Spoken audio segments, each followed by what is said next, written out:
Hey everybody and welcome to the 5 Bytes Podcast. I'm your host, Rory Monahan. The podcast, as always, is brought to you by my sponsors.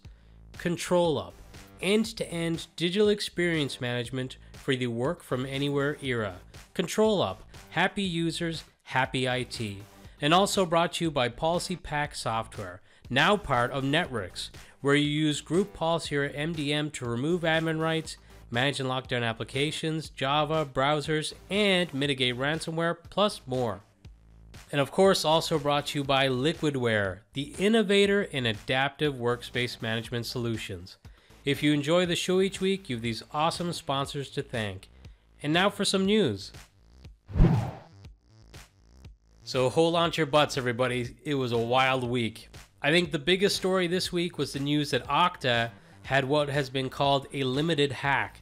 The CISO at Okta released a statement reassuring customers that no corrective action was required by them and that the event in question was that an employee for a company called Cytel that Okta outsources some customer support work to had their machine compromised, and this employee was logged into their Okta account at the time, exposing what was available in Okta to the hacker from roughly around January 16th through January 21st, when Okta identified what was going on and disabled that individual's account. The point has been made by Okta that they operate with least privilege access, so what the hacker had access to would have been quite limited, but the embarrassment in this case was that screenshots were released by the cyber gang involved, who are called Lapsus. The event occurred back in January as stated, and Okta claimed the outsourced company only sent them a summary report of the incident on March 17th, with the full report only being delivered to Okta just hours after Lapsus shared the screenshots. So essentially this went viral before Okta had their hands on the report into the incident. On a call on Wednesday, Okta stated 366 customers were affected by this breach, and that is about 2.5% of the total Okta customer base. Though Zim Ketter clarifies that this number is the customers whose Okta garbled word was accessed by Cytel during that period. But Okta says they determined no corrective actions need to be taken for those customers, though they did confirm that they will be reaching out to the customers who have been affected. In this case, there was definitely initial panic when the screenshots leaked, and unfortunately, Okta were a little slow to issue a reaffirming statement, but to take them at their word, they didn't have the full details themselves until hours after the screenshots already went viral. It sounds like a bad week for Okta, but also a really bad week for Cytel. To bring this back a little bit now, I reported on a previous episode of the podcast about an NVIDIA breach. Well, wouldn't you know it, the culprits in that breach are the very same Lapsus gang that hit Okta. If you weren't aware of this, it is worth noting again that according to bleepycomputer.com, it appears that NVIDIA's code signing certificates are being used to sign malware to appear trustworthy and allow malicious drivers to be loaded into Windows. I noticed this week though that the certificates in question have now been revoked, so perhaps part of the threat from that hack has been mitigated. And because misery loves company, this time that company happens to be Microsoft, who this week also acknowledged they were hit by the very same group. The gang posted a screenshot of their Telegram channel indicating that they hacked Microsoft's Azure DevOps server containing source code for Bing, Cortana, and various other internal projects. Monday night, the hacking group posted a torrent for a 9 gigabit 7-zip archive containing the source code for over 250 projects that they say belong to Microsoft. bleepycomputer.com reports that when posting the torrent, Lapsus said it contained 90% of the source code for Bing and approximately 45% of the code for Bing Maps and Cortana. For their part, Microsoft stated, quote, "Our investigation has found a single account has been compromised, granting limited access. Our cybersecurity response teams quickly engaged to remediate the compromised account and prevent further activity." End quote. They also reaffirmed what they have claimed in the past, that is, that they do not rely on code secrecy as a security measure. So essentially, even if they got the source code, this should not be compromising to Microsoft customers or Microsoft themselves. hopefully. Interestingly, in the case of these lapsus attacks, it has been suggested that social engineering is involved, and even the possibility that they are paying corporate insiders to gain access. I guess why work hard, just work smart. Hit people up on LinkedIn, maybe message them and say, hey, do you want to make some money? Give us your credentials. I guess that works too. There's also been suggestions from Krebs on Security that the attack on Okta and Microsoft was run by a 17-year-old from the UK who recently bought the Doxbin doxing website and then leaked its database. I would guess probably next week there's going to be further clarification on all of this, so it'll be interesting to read. But there have been several other large companies who have also announced that they've been attacked, including the likes of Samsung, Ubisoft, and more. And Krebs on Security again suggested the Electronic Arts, our EA breach, may have been from a member of Lapsus too, so it would be really interesting to see how this develops further. And in a week when the US government warned of heightened risk of cyber attacks, unfortunately there were plenty more stories of organizations announcing they have been attacked, including the Scottish Association for Mental Health, whose email and phone systems were taken down. Their chief executive, Billy Watson, stated, quote, "We are devastated by this attack. It is difficult to understand why anyone would deliberately try to disrupt the work of an organization that is relied on by people at their most vulnerable. Our priority is to continue to do everything we can to deliver our vital services," end quote.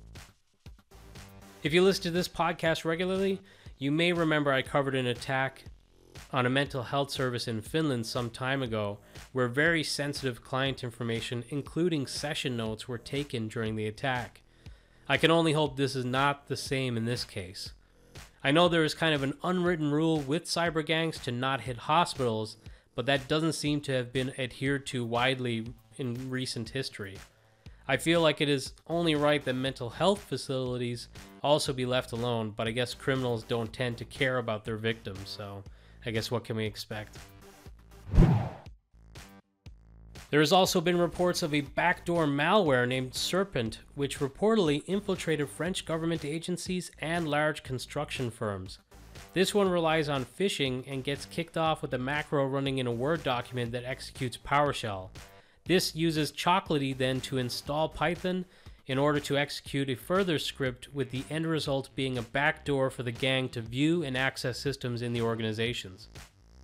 BleepyComputer.com reports that this is potentially a new threat actor, and while the goal of the unknown adversary hasn't been determined yet, it appears that the tactics point towards espionage, with data access, host control, and the installation of additional payloads being the main pillars of the attacks. So this particular attack has several layers to consider. Obviously better training for users so they don't fall for phishing, but that is easier said than done.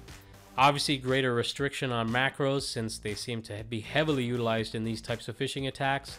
Limiting who can get admin access and using least privilege management with products like PolicyPack, for example, could help here. Possibly limiting the accounts and contexts that could be used for installing via Chocolatey, and I would think in most enterprise organizations having Python on non-developer and IT workstations is pretty unlikely, so detecting something out of the ordinary like that could help too. This could make the argument for greater control over application packaging and deployment of applications again, so that there's no user or admin initiated installs occurring on any devices in an enterprise. But that may be splitting hairs at this point.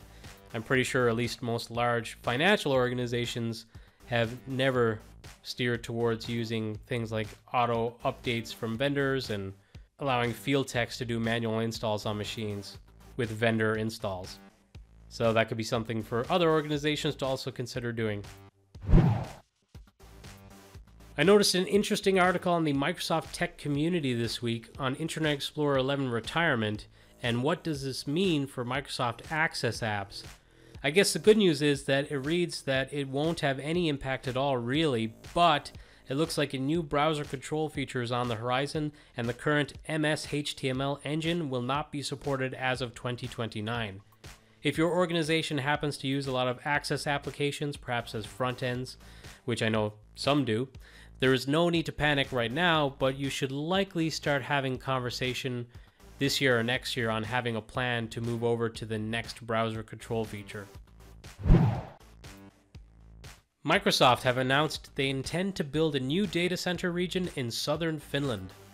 They say to support customer needs for high availability and resilience, the new data center region will feature Azure availability zones, unique physical locations equipped with independent power, networking, and cooling for additional tolerance to data center failures, and it will join Microsoft's worldwide network of cloud computing infrastructure of more than 60 regions, over 280,000 kilometers of terrestrial and subsea fiber, and over 190 edge sites. With the just released 22.03 version of Microsoft Endpoint Manager, the policy reporting experience has a new reporting framework that allows you to view a report on a device to see what policies are applying. You can quickly check policy assignments, see a success, error, and conflict report for policies in your environment, and more. So policy management is a big blind spot right now for modern environments that are maybe using Microsoft Endpoint Manager, perhaps using Azure Active Directory. And stay tuned for the weekly webinar announcement because we'll be talking about that topic at the weekly webinar. Well, I figured I was going to go long on InfoSec stories this week, and I know not everyone likes them, so as a bit of a palate cleanser for all, I wanted to end with a nice story. Now, this one isn't really enterprise IT related at all, but it is a little techie. Over the weekend, I read an old Boston Globe article in which the author of the article was telling of how he was reporting on a story about a teenager setting a world record for speed playing the original Super Mario Bros. Game for Nintendo. While doing the story and doing general research on video game records, the author of the article was speaking with a gaming referee from Canada, and he just happened to mention, kind of in passing to the ref, that he and his wife own an original Game Boy with Tetris, which was the only game that came with the console when it was bought and remained the only game they had for it, so clearly not gamers. He told this referee that his wife can clear over 600 lines on Tetris, and the response was, "Oh my," which got the author of the article thinking, and he did a little research and discovered that the record at the time for Tetris was 327 lines, so much less than his wife's usual 600 lines when she played. So his wife started doing Tetris training, and they devised a plan for her to do an official world record attempt. During her attempt, she cleared 841 lines and obliterated the previous record. The article is fantastic. It sets the scene really nicely. It describes like she's doing it in kind of like an arcade environment with people around and cameras and stuff like that, talking about her nerves. It's a really great read, and I'll share a link to that if you want to read it for yourself. And I'll share that link on 5bytespodcast.com under reference links for this episode, which is episode 222. And now, a weekly webinar. On Thursday, March 31st at 10 a.m. Pacific or 1 p.m. Eastern, which I believe is 6 p.m. GMT, 7 p.m. Central European Time, Jeremy Moskowitz and I will be going into migrating native group policy objects to Microsoft Intune. So I covered this topic a little bit during my Policy Pack Lockdown 2022 session, and that was kind of a good preamble to this actual webinar. So I'll be teeing things up at the beginning, I believe, and then Jeremy's gonna rock your socks off by doing some really in-depth deep dive into migrating these native group policy objects. So it's definitely a topic that a lot of people seem to care about because, as I said during the news, it seems to be a bit of a black hole at the moment, or a blind spot for modern workspace or just modern desktop management. So this is one you won't want to miss, and I'll share a link to the registration with this episode. And now this episode's scripts, tricks, and tips. This week, Daniel Ratliff, with a shout out to Cody Mathis on Twitter, shared a PowerShell module that provides the ability to simply run a PowerShell commandlet invoke-command as, and then use the parameter -as system to execute commands in the system context, which Daniel says has totally replaced all of his usage of the psexec-s. So this could be kind of cool because I know that psexec has been used by cyber gangs too, so possibly eliminating that while also having the ability to run commands in system context. Like, for example, I used to test installing software in system context and then testing as a regular user to make sure that there's no like active setup going on or anything funky. So very cool. Thank you for sharing that. Travis Roberts published a video of using the snapimage.ps1 PowerShell script, a script that automates the process of creating an image from an Azure VM without destroying it during the capture process. He says at a high level, these following steps are taken during the video: a snapshot of a source reference VM, create a temp capture resource group, creating an OS disk from snapshot, create a VNet and VM in the capture RG resource group, I'm assuming, sysprep the VM with a custom script extension, capture the VM. If using Azure Compute Gallery, add image to the gallery. If not using the gallery, add image to the reference VM resource group. Then remove capture resource group and remove the snapshot. So even if you're not using Azure right now, you may need to do it in the future. So it's probably a good one just to verse yourself in some techniques for doing the image management and image maintenance within Azure. And just a word of warning to those who maybe use Citrix PVS or something like that, I find the Azure VM image management and even the Azure Virtual Desktop image management a little clunky in comparison. So it's kind of like a throwback to how I used to do it with like WDS and just like physical machine imaging, which is kind of a pain in the butt. Just my opinion, but hey. There's obviously people who are more used to that than other methods, so to each their own. But finally, Brooks Pepin also shared a great blog post on 10 things you need to know about hybrid Azure AD Join and Intune. This is a lengthy post, but is one you'll definitely want to check out if you work with Azure AD, Microsoft Endpoint Configuration Manager, and Microsoft Endpoint Manager or Intune. Well, that's it for this week's episode. Thank you all so much for listening.